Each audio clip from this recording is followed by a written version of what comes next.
DreAllDay.com. What up, everybody? Dre Baldwin, DreAllDay.com. Now, I made this video because something that I saw. I was actually on Twitter and I saw ESPN had tweeted this picture, and it said the NBA2K16 top 10 overall player ratings. Now, before I even get into this, let me put out a disclaimer or just some information because people ask me this all the time. I do not play NBA 2K. I've never played 2K, not 2K1, 2K2, 2K10, 2K15, 16. I've never played the NBA 2K game ever, the whole line of games ever. I don't play video games. I haven't played a video game since I used to play Madden, football, NFL football in college. Like over 10 years ago, I haven't touched the video game controller since then. So I don't even play these games. But when I saw this, I thought it'd be interesting. I thought it was interesting because I just looked at the ratings, and the reason I'm making this video is because I thought they actually are they're more realistic than I see most video game ratings. Because sometimes in video games, one thing when I would see people playing video games, I say it would just be too unrealistic. You have players like, as far as the basketball games, I never really got into basketball video games because I never thought they was realistic enough. You have guys who was like 5'10", dunking on people all the time. They get like 6 dunks in the video game, where you're looking at in a real game and in the regular game how that player plays. They don't really do that. And then you got a guy who is athletic and he could just basically just dunk on anybody anytime he feels like it. I was like, it's not realistic enough. I'd rather the game be more realistic. And when I played football, and again, this was over 10 years ago, so who knows what's changed since then. It was more realistic to me. Maybe because I didn't watch football as closely, maybe I just didn't know. But anyway, looking at this NBA 2K16 top 10, I just want to go over this top 10, what I think about them, and maybe if I thought somebody was missing, or what I thought about each ranking. So LeBron's number 1 at a 94, and Steph Curry's number 2 at a 93. I think those are pretty accurate. You got to put LeBron number 1. He is clearly the best player. Y'all saw LeBron James play. Steph Curry just won the MVP and the championship. He's up there. As far as LeBron, I thought if you could give anybody a 99, it'd be those two guys, LeBron and Steph Curry, because they were the two guys in the finals, two of the best players in the league. They both carried their teams to the championship round. And LeBron, they took 6 points off for him. And I think first of all, you got to have him number 1. Then you grade everybody else. You grade everybody else on the curve of comparing it to the number 1 guy. And they put LeBron number 1. Kevin Durant, we'll get to him. They got Anthony Davis and James Harden as 92s, and Kevin Durant's number 5 as a 91. I guess that makes sense since Kevin Durant just missed a lot of last season. He was injured, so I guess we don't really know what Kevin Durant, we know what Kevin Durant can do, but based on the last season, I can see how they knock him down a few notches to a 91, but I would consider Kevin Durant to be up there in the LeBron level, probably around a 94, 95, something like that. But then you would have to raise LeBron, because LeBron has to be number 1. Everybody else has to go, based on how relative they are to LeBron James' skill level. Chris Paul number 6 at a 90. Russell Westbrook at 89. Then Melo, Blake Griffin, and LaMarcus Aldridge all at 88s. That's interesting. I'm thinking at 88, once you get around to an 88 level, that's still a pretty damn good player. But there's a lot of players I think could go at the 88. I was wondering where Kawhi Leonard was at as far as the top 10. I was thinking Kyrie Irving maybe in the top 10. Kevin Love also in the top 10. I would even say Chris Bosh could be at 88 in the top 10. And I can't even think of every player in the league because it's been so long since basketball has been going on. I kind of forget about who plays for who. I'm probably forgetting some players right now as I'm even talking about this video. But there's a few guys I think can move up in this level. I think Andrew Wiggins is a guy who can move up into the high 80s. I don't think he was 88 based on his rookie season compared to these guys, no. But I think as he moves on his next couple years, he could get there. I thought Kawhi Leonard might be able to sneak into the top 10, even over LaMarcus Aldridge if you had to put one of them as an 88. Blake Griffin at 88, I think you could put Blake up.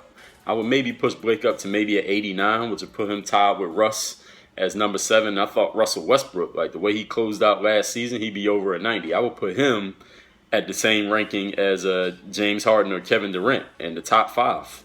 I think Russell might even put him over Kevin Durant just because of the fact that he closed out the season so strong while Kevin Durant was injured. He wasn't playing. Not to say that he's better than Durant, but they're two completely different players. But Russell was healthy and playing. KD wasn't. I'm thinking the only reason KD's a 91 because he was hurt and he wasn't playing. So, and overall, and again, I can't even remember every player. I'm thinking Anthony Davis is a guy who I could see going up to like a 95. This season and next season, I can see him going up to a 95 because the dude can basically do everything, dominate at his position. his team hasn't had the success yet. He just made the playoffs and they didn't even win a game, so that's probably going to work against him until they start actually winning some games. But Anthony Davis, just individually, I can see him going up to like a 95 as far as his actual physical abilities and what he's doing in the game. LeBron James, again, he got to stay the man because his team, you see how far his team went and how far Anthony Davis' team went. So you can't really put him above LeBron. So if he goes up to a 95, LeBron got to be at least a 96. Chris Paul, number 6, I like. Kevin Durant. Melo at number 8. That kind of surprised me because Melo's been getting a lot of, as far as I've heard, over the last season when it came to basketball, anybody talking about Melo was saying something negative because Melo had, a couple injuries. Even when he was playing, he was still getting his numbers, but his team wasn't having the success. So people looking at him, all right, well, is Melo a leader? Is Melo a guy you can win a championship with? Does Melo need to have a better player on his team in order for his teams to be good? So everybody's wondering, not wondering, but a lot of people were questioning, and I meet a lot of Knicks fans. There's so many Knicks fans out there, New York people. So when I ask them about the Knicks, they like Melo, and it's not like they super negative on him, but it's like, I don't know, what are we doing right now? Where are the Knicks going with Melo as their best player? So for them putting him as an 88, Melo is still the man. I mean, Melo by himself is still one of the best players in the league offensively. He's very difficult to stop. Few players in the league who can stop Carmelo Anthony one-on-one. Actually, nobody could guard Carmelo Anthony one-on-one. But overall, I don't know how they do the rankings in NBA 2K. I remember playing football. They had like awareness, they had toughness. Maybe in basketball they have awareness, toughness, leadership, things like that. I don't know if he would grade so high on those, but in terms of actual physical ability, he's there. These other guys, again, I think, into this season, looking at what's happening this season, I think Steph Curry might possibly be able to go higher. I think he could go higher. Anthony Davis can go higher. James Harden, I don't know. I think James Harden might stay about where he's at, 92, which is still one of the top 5 players in the league. That's not a knock on him. Kevin Durant can go up. Russell Westbrook can go up. Chris Paul, I think at 90 is about, I think he might stay there. Melo, I think Melo could go up or down. Blake Griffin could go up or down. And LaMarcus Aldridge at an 88. Anybody could take that 10th spot. See, it's hard when you do a top 10 when you got 400 or 500 players to choose from. Anybody could kind of sneak into that number 10 spot and push him out, or he could keep that spot. But I think Bosh is a guy, a healthy Dwayne Wade, but he ain't been healthy for a few years, so I guess that's a tough one to sell. A healthy Derrick Rose, same thing. He ain't been healthy for a couple years. Jimmy Butler, a healthy Jimmy Butler, I think could possibly move up. And again, I can't even remember every player. I think the Greek freak, Giannis, I'm not even going to try to pronounce his last name. He's a possibility to move up into that spot. Damian Lillard, Kyrie Irving, Kevin Love, Kawhi Leonard, as I mentioned already. And who else is there? Who am I forgetting? Oh, Kobe Bryant. I didn't even think about Kobe Bryant. He's not in the top 10. I think Kobe can be at least an 88. I think a healthy Kobe Bryant is an 88. Whether the Lakers do well or not, Kobe Bryant by himself is an 88. Definitely you had to say that. He's probably a 90 by himself. Who else is it? DeMarcus Cousins is a guy. Now, why is DeMarcus Cousins not in the top 10? That's actually, now that I'm thinking about it, he's a guy who should be in the top 10. If they had to move somebody out, you had to move LaMarcus out and put Boogie Cousins in the top 10. I think Boogie's like a 90. Boogie's in the top 5. I think he's at Kevin Durant's level at 91. Boogie got to be at least a 90 or 91. Just off individual skills, no doubt. So he's the one guy that I would say should be in the top 10 right now. Even if you had to change this, because right now, based on last season, Boogie Cousins should be in the top 10. Who else am I forgetting? Am I forgetting anybody? A healthy Dwight Howard, I think he could be an 88, possibly top 10.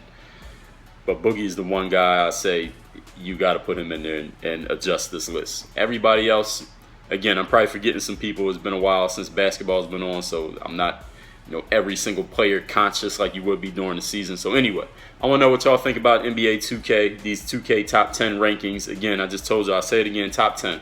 LeBron 94, Steph Curry 93, Anthony Davis 92, James Harden 92, KD 91, Chris Paul 90, Russell 89, Melo 88, Blake Griffin 88, LaMarcus Aldridge 88. What y'all think of those rankings? Who should replace who? Who's ranked too high? Who's ranked too low? Who's not on the list? Who should be on the list? And as far as this season coming up, do y'all want me to do NBA previews? Like, should I do a preview of each conference, previews of each team? If you want me to do a preview of that basketball season coming up, because we got about a month and change before the season actually starts. So there's a lot of possibilities of what I could do. But I want to know what y'all actually want to see. Do you want me to talk about players? You want me to talk about teams individually? How do you want me to do it? What you want me to talk about? So y'all leave comments what you want me to talk about. and then everybody else, look at everybody else's comments and thumbs up the one you like best. And the ones that I think are the best suggestions or the ones that are most widely agreed upon amongst all of you all, because y'all the ones watching the videos, those are the ones I'll do. Or if y'all don't want to see anything, then I just won't do anything. I'll just put out the stuff that I was going to put out anyway. But let me know what you think. Work on your game. DreAllDay.com. Thanks for checking out this video. Make sure you follow all my top content up here. Follow me on all your favorite social networks right over here. And make sure you are subscribed to catch all the new content I put on this channel every single day. Work on your game.